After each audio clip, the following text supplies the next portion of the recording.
de imigração sírio-libanesa. Estamos conversando agora com Carlos Elias, ele que é neto de uma ilustre personagem da história anapolina e da migração. Seu Carlos Elias, e ele é o Carlos Elias Neto, ele vai falar um pouquinho dessa história dos seus avós, dos seus pais para a gente. Bom, Carlos Elias foi um dos pioneiros que chegaram aqui na cidade de Anápolis. Aliás, chegou antes de ser cidade de Anápolis, quando ainda era vila, e veio procedente da Síria por necessidade na época de emprego, de sobrevivência.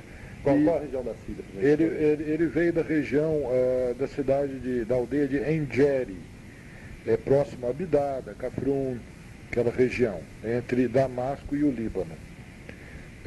Eles vieram, veio ele junto com o seu tio, Miguel João.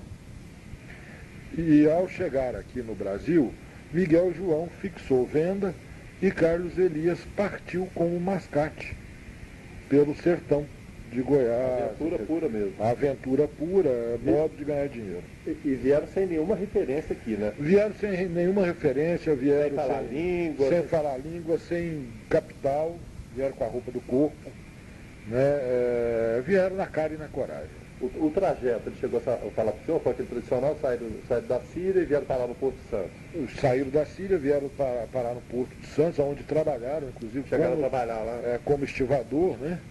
E deslocando o Porto de Santos, trabalharam pouco tempo, foi para juntar dinheiro para comprar mercadorias, esse tipo de coisa.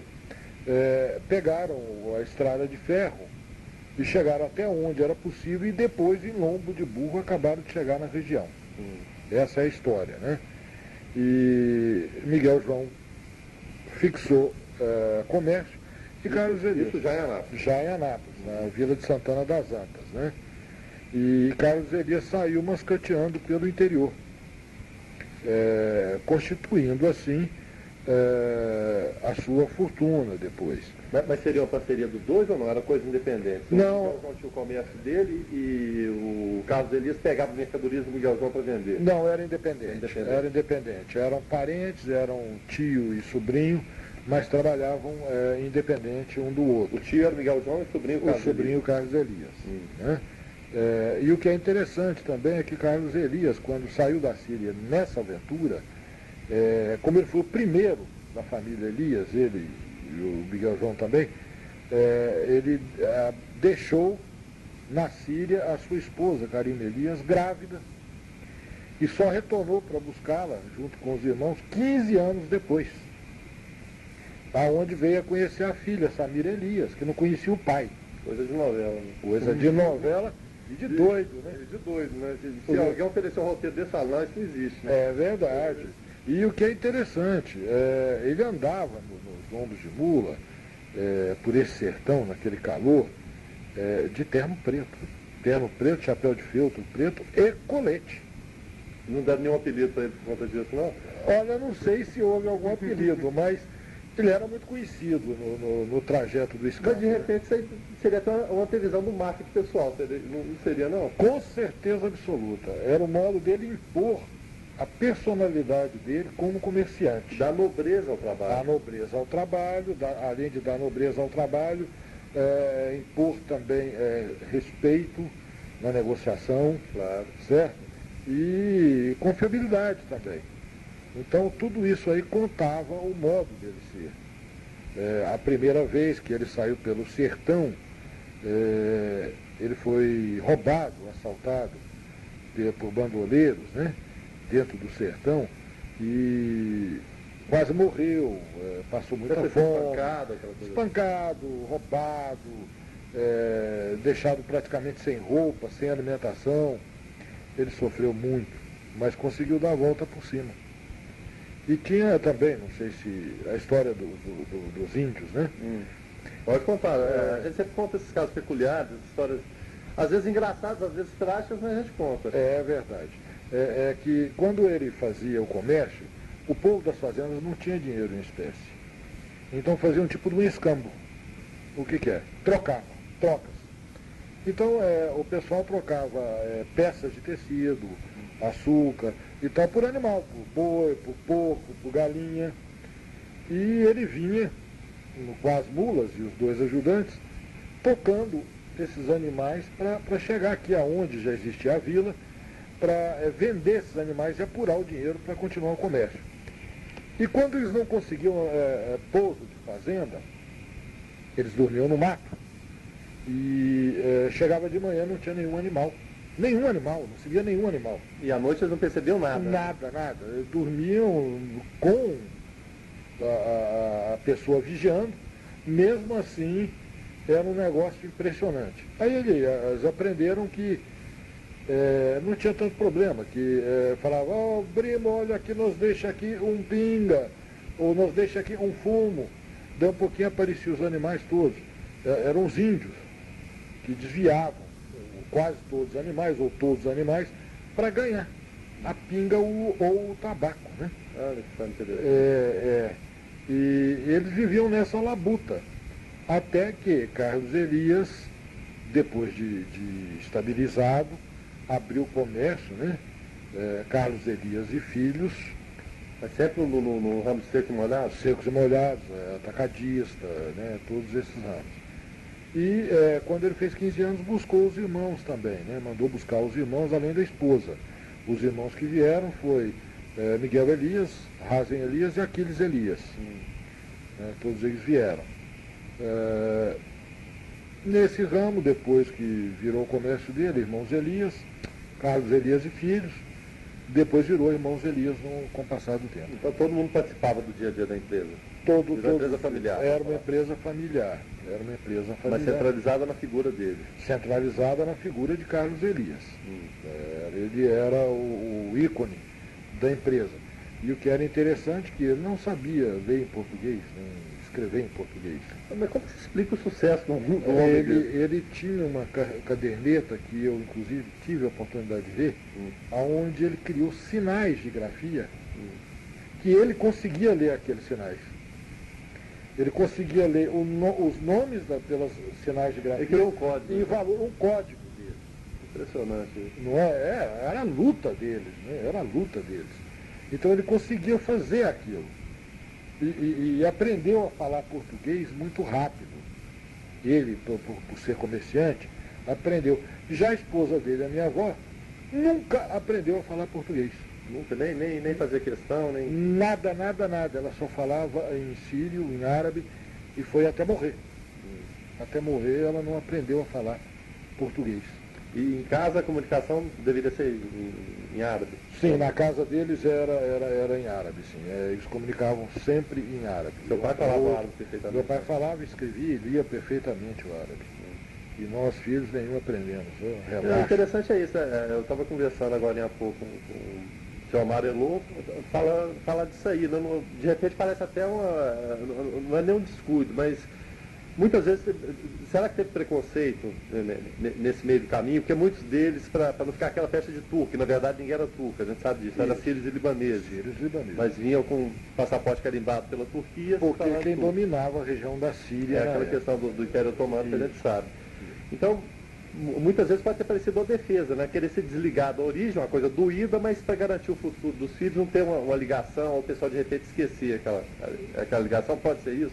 Na realidade, eu creio que nós não aprendemos, porque havia uma certa discriminação na cidade, com a questão de turco, turco, a festa. Aquele negócio de Haladina Baculé, e aquelas brincadeiras de criança. E criança é má. É má, e a outra dói muito. Dói, exatamente. Não é? E falavam que era miserável, é turco.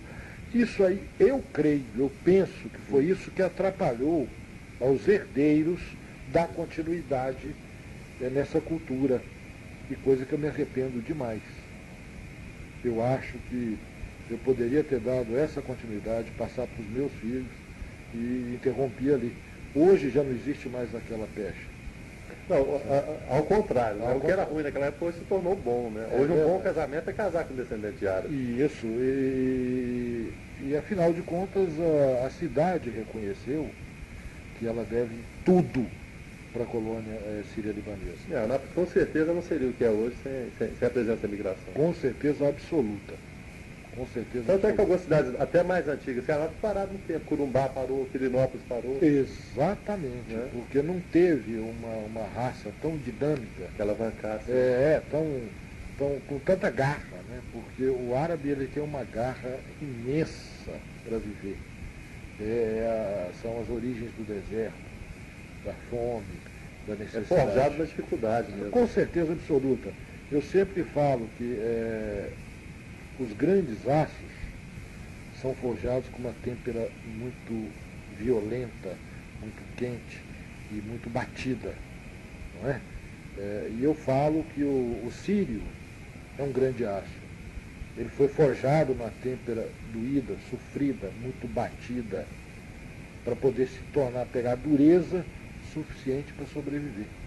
Então eu falo que o sírio é um aço de ótima qualidade, uma têmpera muito boa. Com certeza, né? O seu Carlos Elias não fugia isso aí. O que o senhor lembra da personalidade dele? O senhor chegou a conviver muito tempo com ele ou não? Não, a convivência foi muito pouco? Eu não convivi, eu convivi com meu avô até os 6 anos. Mas foi uma convivência muito afetuosa, porque eu recebi o nome dele. Uma deferência especial. Isso. Apesar de não ser o mais velho. Né? Não ser o caçula, pelo contrário. E eu ia todo dia na beira da cama dele conversar com ele. Ele fazia questão. E ele conversava muito comigo. Carlos Elias era um homem de fala baixa, ele era um homem de baixa estatura, calvo, meio calvo, de bigode, e falava pausadamente, baixo. Era um homem tranquilo. Tranquilo, sossegado, mas ele mostrava uma inflexão de voz muito forte, coisa de pessoas com personalidade muito forte. Como tinha que ser para fazer a aventura que ele fez. Claro, evidentemente. Não conseguiria. É verdade. Era uma pessoa firme, você notava uma firmeza muito grande, determinada e muito positiva. Ele olhava muito o futuro. Ele enxergava muito o futuro. A gente volta até naquela questão que a gente falou da própria roupa que ele usava para valorizar. Ele já era um marqueteiro naquela época, né? A primeira coisa que eu imaginei foi isso aí, o marketing. Ele já era um grande marqueteiro naquela época. E era uma pessoa muito dinâmica. Carlos Elias realmente me marcou muito, não por ser meu avô, não por ter me dado o nome, mas me marcou muito pela própria personalidade dele, pela briga, pela luta, pela vontade de construir, pelo dinamismo. Foi uma pessoa muito lutadora. Está falando da sua avó. Quem faleceu primeiro, ele ou a sua avó? Meu avô. Ele faleceu. Então a convivência com sua avó foi um pouquinho maior, não é isso? Foi. E como era, como se deu assim, a perda do Carlos Elias? Como é que foi para a família, para sua avó tocar o dia a dia? Como é que foi? Olha, a perda de Carlos Elias foi muito sentida, porque ele deixou a família muito nova e ele fez muita falta. Minha avó, principalmente, sentiu muito, porque ela nunca conseguiu aprender português. É isso que eu estava pensando. Quando eu falei isso, exatamente por esse detalhe. Ela ficava num universo muito restrito. Muito né? fechado, muito restrito. Então, ela, por não aprender português, ela era muito fechada, muito trancada, e ela sofria muito, apesar que todos os filhos falavam com ela em árabe. Então ela tinha essa oportunidade de convivência. E como ela era com os netos? A minha avó era uma pessoa muito seca.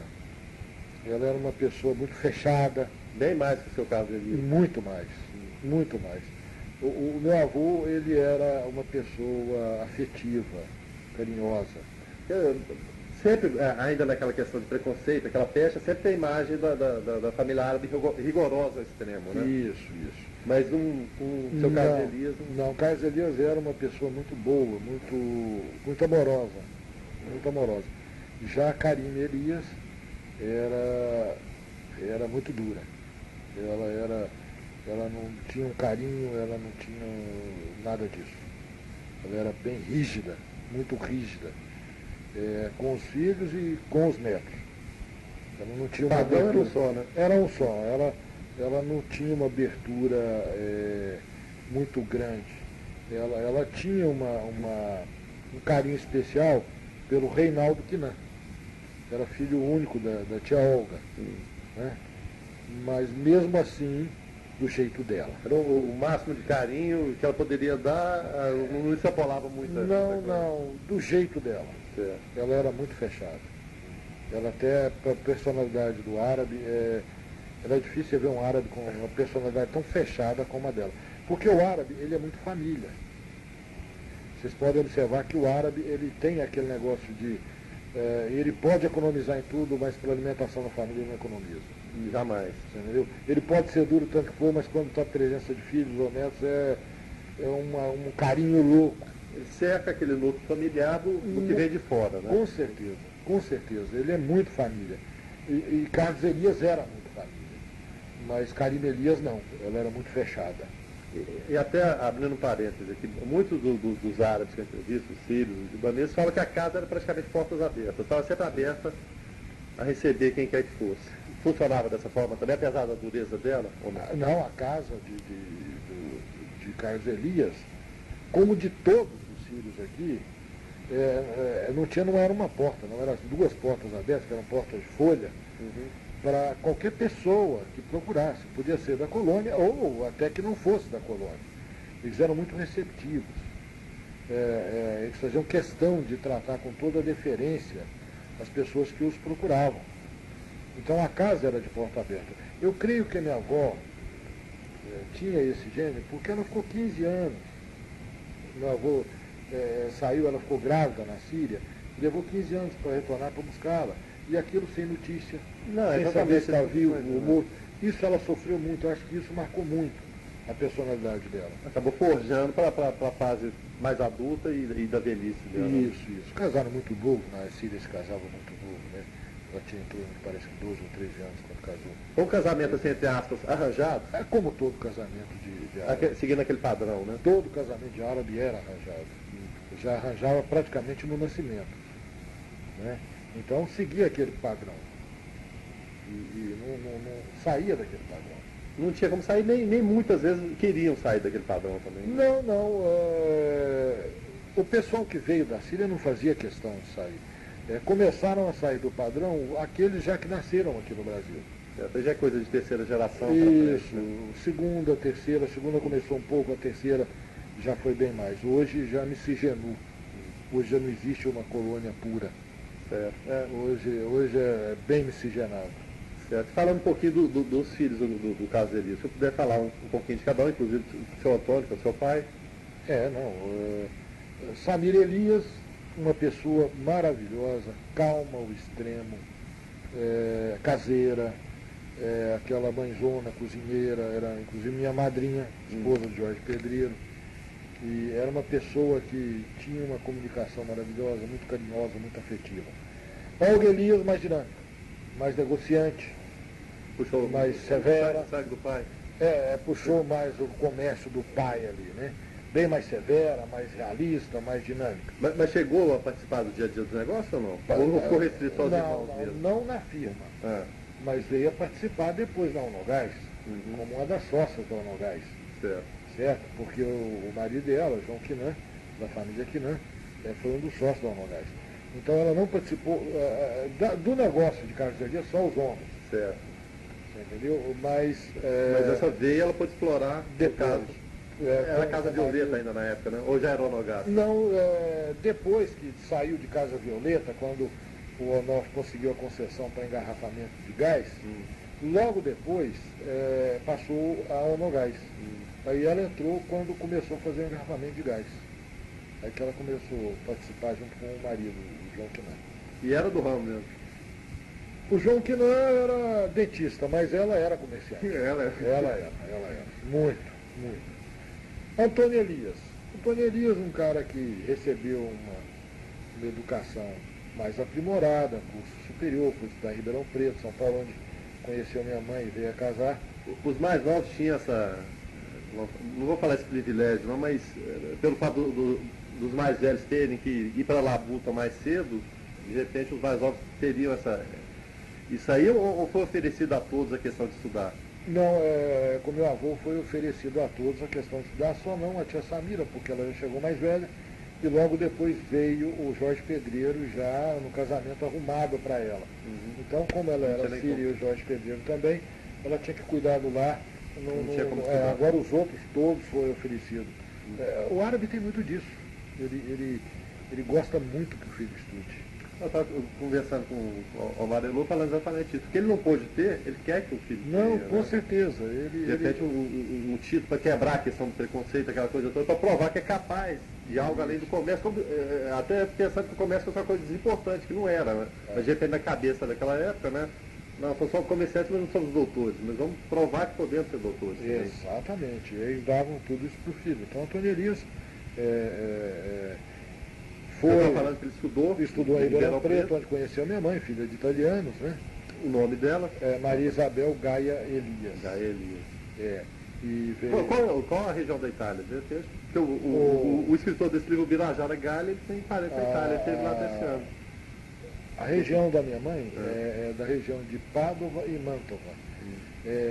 A minha bisavó, ela era da região, de uma cidadezinha chamada Masi, que fica perto de Pádua, é distrito de Pádua. A Pádua é mais para o norte ou para o sul da Itália? É nortão da Itália, bem próximo a Milão, Veneza. Próximo a Milão, então.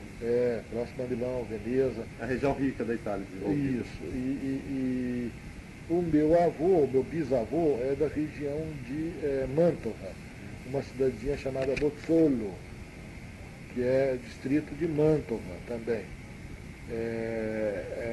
Mas a cidadezinha hoje, seus 5, 6 mil habitantes, então, um vilarejo rural. E Bozzolo já maiorzinha, já uns 12 mil habitantes. Mas eu conheço a família toda na Itália, eu estive lá, conheço todo mundo da família do lado também. E na Síria, solteiro já ou não? Ainda não. Mas tem essa vontade? Muito grande. E vou cumprir logo. Se Deus quiser, logo eu vou à Síria. Qual o sentimento que o senhor acha que vai ter na hora que chegar lá? Olha, o Sírio é muito emotivo. Você entendeu? E eu sei que eu vou ter muita emoção. Eu acho que eu vou chegar a lágrima lá de ver aquilo. Porque meu pai, inclusive, mandou dinheiro para construir uma igrejinha em Geri, uma igrejinha de pedra. Ele mandou esse dinheiro. E o sonho do meu pai era ir lá conhecer. E ele veio a falecer já com passaporte pronto e as passagens compradas. Que ano seu pai faleceu? Meu pai faleceu em 89. Que idade que tinha? 61 anos. Novo. Muito novo. E ele veio a falecer sem conhecer a cidade dele. Então eu quero ir lá. E quero ir logo. E o seu avô chegou a retornar lá? Para lá, além de ter de buscar? Não. Nunca mais? Não, nunca mais. Foi definitivo.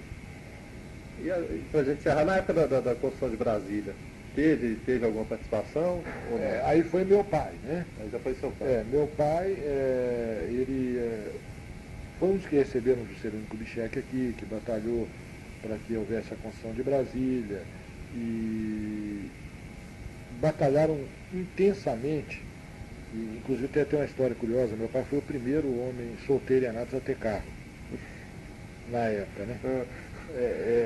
Interessante. Não, é um dado interessante. A gente pode pensar que é besteira, mas é um fato relevante na época, né? Exatamente, como solteiro, não como exatamente. Ele era solteiro. Quem gostava muito de carro era o avô do Rachid. Né? Sim, meu pai também tinha o Impala, né? Salame, aqueles carrões, eu gostava. E meu pai também chegou a fazer aeroclube. Meu pai brevetou. Meu pai também era piloto de avião. Ele trabalhou muito em Brasília, ele incentivou muito em Brasília, apesar que nunca desviou dinheiro de Anápolis para Brasília, porque ele falava, quem ganha em Anápolis tem que aplicar em Anápolis. Então ele nunca chegou a tirar dinheiro daqui para Brasília. Talvez economicamente talvez tenha sido um erro, né? Mas talvez não. Com certeza foi um erro. Hoje nós estaríamos muito ricos se fosse direcionar o capital dele. Assim como alguns direcionaram. Sim, mas para a personalidade dele, ele era uma pessoa muito severa. A questão da personalidade. Entendeu? Ele ganha dinheiro aqui e aplica aqui. Aliás, meu avô e meu pai eram daqueles que a palavra foi e ela não volta. eram bem Não tem vento que traz ela de volta, não. Não, era aquela coisa muito rígida. Né? E na firma, quem administrava a firma deles era meu avô, quando vivo, né? O Jorge Pedreiro como sócio, o genro e sócio, Antônio Elias, e depois saiu o Jorge Pedreiro e veio entrar o Amador Lage, que casou com a tia Síria, e veio a entrar também o tio Samir, que era o caçula, que passou a fazer parte da administração da firma também. Certo, eu estou no dia a dia dos negócios. No dia a dia dos negócios. Essa é a história dos Elias aí. Interessante, bom demais. O senhor lembra de algum, só para a gente encerrar mesmo, de algum caso engraçado, algum caso pitoresco na época, algum outro caso assim que tenha marcado? Olha, o caso que marcou bem, até a gente não conta muito isso, é que eu era danado demais. E a única palavra que a minha avó aprendeu a falar em português era cachorinho, que ela falava correndo atrás de mim com a vassoura. Porque geralmente eu aprontava alguma arte, então ela saia atrás, cachorinho, era a única palavra que ela aprendeu em português, foi cachorinho. Eu falo que eu tive esse método de ensinar uma palavra. Pelo menos uma palavra. Para minha avó. E de cara assim eu não lembro, mas tiveram vários fatos interessantes. Porque às vezes a pessoa lembra, né? Mas tiveram vários fatos interessantes. Um fato interessante que nós fomos fazer uma feijoada, na época os amigos eram filhos de Sírios aqui, o Jamel, o Edivaldo Fiume e tal, fomos fazer uma feijoada na igreja ortodoxa e vendemos os ingressos para a colônia toda. E deu uma zebra danada, rapaz, não deu para fazer a feijoada. E as mulheres Patrícias eram muito bravas. Então não tinha jeito, como é que nós vamos avisar esse povo que não vai ter feijoada? Aí nós deixamos a hora da feijoada, aí o Jamel parou com o carro lá na porta e desci com o cartaz. O Jamel seria Jamel Cílio? Não, Jamel. Jamel Bittar. E eu desci com o filho do seu Jorge Bittar e a dona Naceri. Eu desci com um cartaz dentro de uma blusa, um calor desgramado, e eu de uma blusa do japona louca de veludo. Mas para esconder o cartaz? Escondeu o cartaz, porque já estava o povo tudo lá na porta. Né? Já estava lá a dona Iamina, já estava a dona Latife, que era brava demais. E todo mundo quer saber da feijoada. E eu cheguei disfarçadamente, desenrolei o cartaz e botei na fechadura, né? Feijoada transferida indefinidamente. E corri para dentro do carro e já ligou e já saímos toda, porque senão ia apanhar. Parecendo assalto de banco. Parecendo assalto de banco, senão ia apanhar. Mas foi um caso curioso também. Um caso curioso. O pessoal protestou? O que teve? Não, houve a pressão normal, mas depois nós fizemos a feijoada, tudo bem e tal. Tudo bem, mas no começo houve a pressão normal. As Patrícias eram muito bravas. Elas não eram bom. No caso, Elias, obrigado. Nada, estamos à disposição. Tá Qualquer certo. coisa que você precisar, pode nos procurar. Tá legal, então. Obrigado. Nada.